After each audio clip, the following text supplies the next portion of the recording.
गोटे हाथ में छक्का मारिले कमाल करदेले धोनी।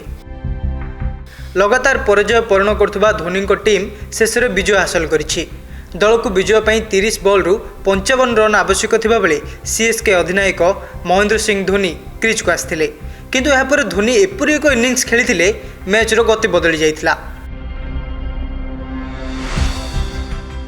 चलित सीजन में चेन्नई सुपर किंग्स दुर्बल प्रदर्शन को नहीं अगणित फैंस निराश होइछन्ति। स्थिति एपरि जे चेन्नई 6टी मैच रु गोटे मैच जीति पॉइंट टेबुल रे तले रही। तेबे यह मध्य अधिनायक महेंद्र सिंह धोनी कमाल कारण चेन्नई विजय हासिल करिछि।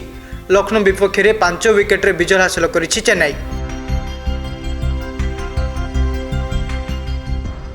धोनी 11टी बॉल खेली गोटे छक्का और 4टी चौका सहायतार शेष पर्यंत अपराजित रही। शिवम दुबे सर्वाधिक 43 रन करी अपराजित रही दल को जिताई। प्रथम बैटिंग करी लखनऊ निर्धारित 20 ओभर 7 विकेट हर 166 रन करथिला। दल पक्षर ऋषभ पंत सर्वाधिक 63 रन संग्रह करथिले। 7टी मैच मध्य सीएसके द्वितीय विजय थिला, किंतु से एबे भी पॉइंट टेबुल सबुठारु तल रही। पॉइंट टेबुल गुजरात दल 4थ स्थान रही। सेपटे आज पंजाब बनाम कोलकाता और दिल्ली बनाम राजस्थान मध्य हेब कड़ा टक्कर। ब्यूरो रिपोर्ट, सकाळ न्यूज।